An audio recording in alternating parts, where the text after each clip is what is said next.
alors certains vont me dire c'est pas d'origine, mais j'aime bien des fois faire un petit écart. Parce que le travail fait sur ces voitures, même si c'est pas vraiment ce qu'on recherche ici, je les accueille avec plaisir, parce que ça fait aussi partie de la culture américaine d'une certaine époque.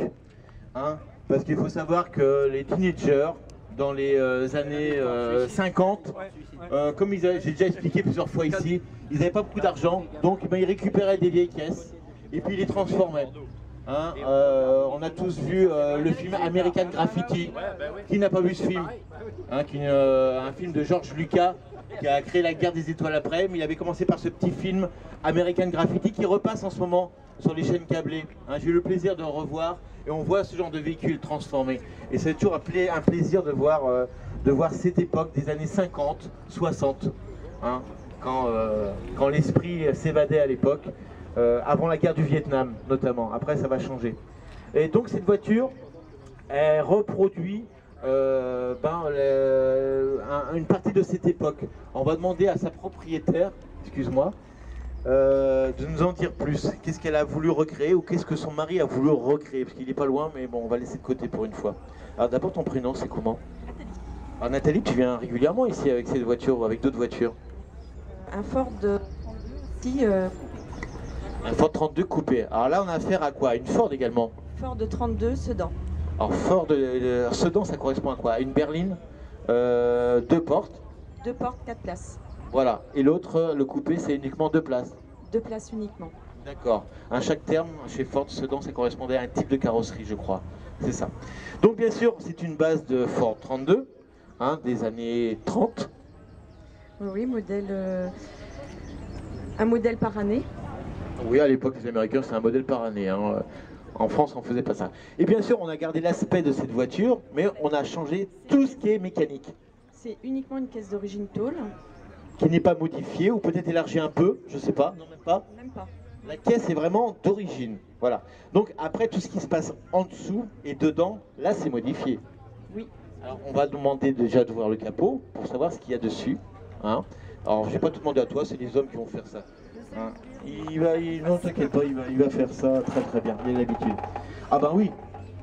Donc à l'origine sur cette voiture, il y avait quoi comme moteur? Un 4 cylindres, un 4 cylindres assez poussif, je suppose. Et là, d'un seul coup, qu'est-ce qui apparaît? Un V8.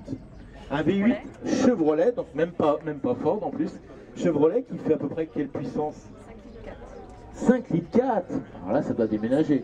Avec les trains roulants qui vont avec, de la même marque, le même modèle ou autre chose? Autre chose. Alors explique-nous s'il te plaît. Tu le sais, hein. Sinon on va appeler monsieur à la rescousse.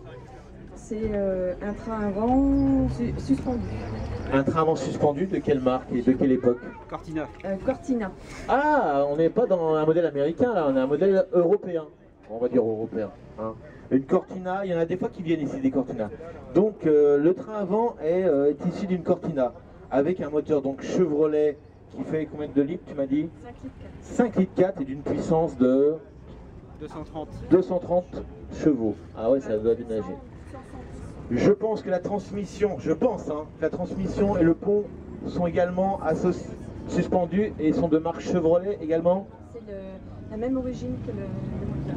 D'accord. Ce genre de moteur était monté sur quel modèle de Chevrolet? Opel Diplomate. Opel Diplomate, donc encore une voiture européenne. On reste dans l'Europe finalement, même si ces moteurs-là étaient américains, on sait très bien sur les diplomates. Hein. Mais donc tout est issu d'une Opel Diplomate pour ce qui est transmission, pont et moteur.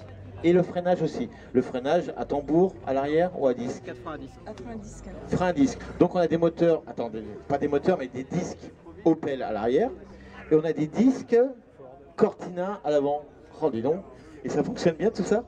Impeccable. Depuis 10 ans. Bon, je vais poser une question un peu déplacée peut-être, mais est-ce que ces voitures-là passent au contrôle technique? Oui. Comment ça marche? Tous les 2 ans. Tous les 2 ans? Il n'y a pas de souci. On peut rouler avec ce genre de voiture transformée? Ouais? Moi, ça fait plus de 20 ans que je roule avec ce genre de voiture. Bon, eh ben, c'est la question que je me posais. Donc, je rappelle, une caisse Ford de 1932, type sedan, avec un moteur type Chevrolet qui était monté sur les Opel Diplomate, le pont Chevrolet, les disques Chevrolet. Par contre, à l'avant, un train avant de Ford Cortina des années 60. Hein, voilà. Et l'intérieur, est-ce qu'il reste d'origine? Je pense pas. Alors vas-y, tu vas nous ouvrir la porte. Donc des portes fluides. Peugeot. comme toute voiture C'est de Peugeot, l'époque. le, Je peux le me permettre coloris de du m'asseoir siège. dedans. C'est pas des C'est couleurs très gentil. Peugeot Roland Garros. Oh là, bah là, c'est on a très- fait faire la sellerie entière. Ah oui. Donc on a affaire à une sellerie de quelle époque et de quel modèle? La sellerie a été entièrement refaite en 2001, Sur les bases des sièges d'origine ou d'autres modèles? Toyota. modèle Toyota. Ah là, on parle de la japonaise, modèle Toyota. Quel modèle Toyota? Alors, là, Ah, c'est quoi? Starlet. Une Starlet des années 70? Exactement. D'accord. De très beaux sièges, hein, très confortables. Hein. Mieux sans doute que les sièges en tube qu'il devait y avoir à l'époque. Le tableau de bord, apparemment, reste d'origine. Ouais, la planche de bord. Hein, magnifique d'ailleurs, je trouve, hein, ovale. Et avec ces 3 compteurs, c'est assez magnifique. Tu as rajouté bien sûr un petit compte tour hein, pour le fun, je pense, pour avoir la puissance de ton moteur, les tours de ton moteur. Est-ce que tu as enlevé quelque chose ou rajouté quelque chose? Ce renfort de colonne de direction est d'origine? Ce V? Oui, je l'ai refait. Il a été Ouais. refait. C'est un Il peu a- similaire. Il n'y a pas d'origine. D'accord. Parce que sinon, le tableau de bord, le volant, bien sûr, il n'est pas d'origine non plus. Hein, c'est un accessoire des années 60, je pense. Alpha. Voilà. Sinon, tout ce qui est garniture, c'est d'époque. Ça a été refait à neuf. Ça a été refait dans le style des sièges. Par contre, Voilà. l'ossature bois, elle est complètement d'origine. Elle s'y connaît, hein, madame. Hein. Elle s'y connaît, hein, ces voitures. Je vais te garder. Donc, comme je disais tout à l'heure avec la Peugeot tout à l'heure, les voitures d'avant-guerre étaient conçues sur des structures, enfin, du moins pour les carrosseries, sur une structure en bois. Hein, et la carrosserie façonnée dessus. Donc là, on retrouve le même principe que la Peugeot qu'on a présenté tout à l'heure, avec un toit en moleskine. On appelait ça moleskine, je ne sais pas si c'est toujours en moleskine, avec un type de grillage en dessous. Voilà, parce que comme je disais, on ne savait pas faire des toits en rigides à l'époque. Après, ça va changer avec les caisses acier, comme la traction. Même encore les premières tractions, les toutes premières avaient un toit en moleskine. Et après, on saura faire des caisses tout acier, beaucoup plus rigides. Et bien sûr, ces voitures-là, en cas de choc, elles se partaient en morceaux. En tous les cas, le travail qui est fait, même si je dis c'est pas d'origine, je respecte le travail qui a été fait et on reste dans des voitures avec des éléments européens, on va dire. Hein. Et en tous les cas, c'est très beau. Cette voiture-là vient régulièrement aux étangs depuis pas mal d'années, avec d'autres modèles également. Je ne savais pas que la Prairie et toi c'était le même. Je n'avais pas fait. Voilà. Une dernière question. Les jantes. Les jantes, bien sûr, sont élargies. C'est des jantes en tôle. Oui. Mais élargies, est-ce que c'est des jantes d'époque aussi? Non. non. Ça correspond à quoi ces jantes? C'est des jantes qui sont refabriquées aux États-Unis pour les rods. Ah ouais, c'est typiquement pour les rods. Alors, on a Parce toutes que- les largeurs disponibles. Et j'ai pas précisé que ce type de véhicule ça s'appelle des rods, hein, dans le terme, dans le jargon comment on pourrait dire? Du milieu du rodding. on va dire. Voilà, du roading. Voilà. Et c'est avec beaucoup de plaisir que je vous ai accueilli. Est-ce qu'il y a un petit coffre sur cette voiture? Non, du tout. Il n'y a rien? Il y a Donc, juste la banquette arrière. est-ce que tu pars en vacances aussi avec ça? Bah, là, on part dans une semaine. Avec celle-là? Oui. Ah, quand tu parlais de la Ford 32, j'avais pas compris que c'était... celle-là.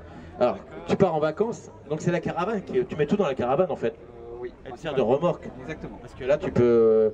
À l'origine, est-ce qu'on pouvait adapter des coffres à l'arrière, comme en Europe, des coquilles? Oui, il existait une malle derrière. comme sur On les pouvait, Citroën, par exemple. voilà, qu'on pouvait adapter. Il faut savoir que dans les années 30, les voitures n'avaient pas de coffre. C'est des accessoiristes qui ont créé d'abord des coffres adaptables et après les carrossiers, les constructeurs ont adapté le coffre à la voiture. Mais au départ, c'était un élément séparé, comme beaucoup de choses. Hein. Hein, sur les voitures, vous voyez beaucoup de choses qui ont été intégrées par les constructeurs. À l'origine, il n'y avait pas de coffre sur les voitures. C'est des accessoiristes qui l'ont créé et les constructeurs les ont adaptés à la voiture en l'intégrant à la carrosserie. Voilà, on va s'arrêter là. Et je vais vous rappeler le calendrier. Voilà, merci à vous. Donc le calendrier, vous avez le réservoir d'essence à l'arrière, vous voyez tout à l'arrière le réservoir d'essence. Donc le calendrier pour la rentrée,